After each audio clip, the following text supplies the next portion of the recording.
Saya tanya, ini tanah BUMN itu belinya dari siapa? Sebelumnya mohon maaf ya Pak Anies, kata pendukung Bapak ini orangnya cerdas, lulusan S3 luar negeri. Salam dari rakyat lulusan S-Teler Pak. Jadi begini Pak, kalau soal pertanahan, saya rasa statement Bapak ini menyesatkan publik.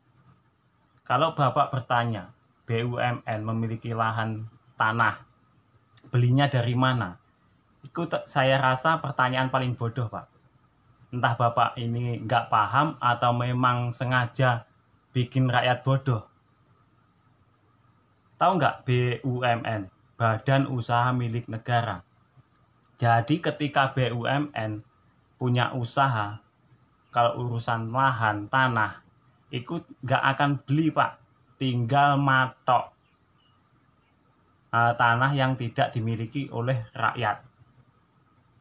Nah, ketika contoh nih Pak, ketika BUMN punya usaha, misalkan Pertamina. Nah, pastinya di situ ada tulisan kawasan Pertamina. Jadi kalau sudah lahan dikuasai industri Pertamina, pastinya warga tidak boleh menduduki atau dijadikan lahan tersebut menjadi hunian. Itulah terjadinya korban sengketa atau gusuran. Nah, pernah terjadi di Jakarta Pak, di era Bapak.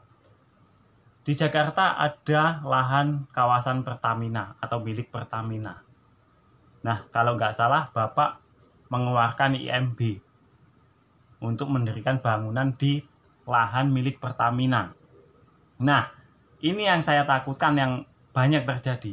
Ketika Pertamina mengembangkan pembangunan, Pak, pastinya rakyat yang tinggal di kawasan atau lahan milik Pertamina, pasti mereka disuruh pindah atau digusur, Pak. Itulah kesalahannya pejabat yang tidak paham tentang undang-undang, Pak. Jadi yang menjadi korban siapa? Rakyat. Inilah yang harus kita pahami. Rakyat harus cerdas. Banyak sekali pejabat daerah yang tidak paham tentang undang-undang atau sengaja menjadi mafia tanah, memanfaatkan keluguan rakyat, dan akhirnya rakyatlah yang menjadi korban penggusuran. Yang disalahkan siapa Pak? Pemerintah pusat. Padahal biang kerok masalah penggusuran itu adalah pejabat daerah yang nakal. Dari itulah permasalahan korban penggusuran Pak. Sama seperti kasus Rempang Batam.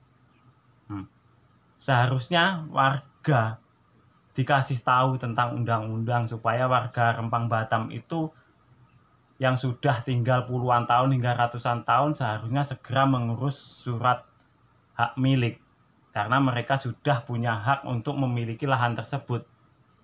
Jadi itulah fungsinya rakyat cerdas dan pejabat yang amanah, mencerdaskan rakyatnya, bukan membodohi rakyatnya. Gitu ya Pak. Salam dari S-Teler. Terima kasih.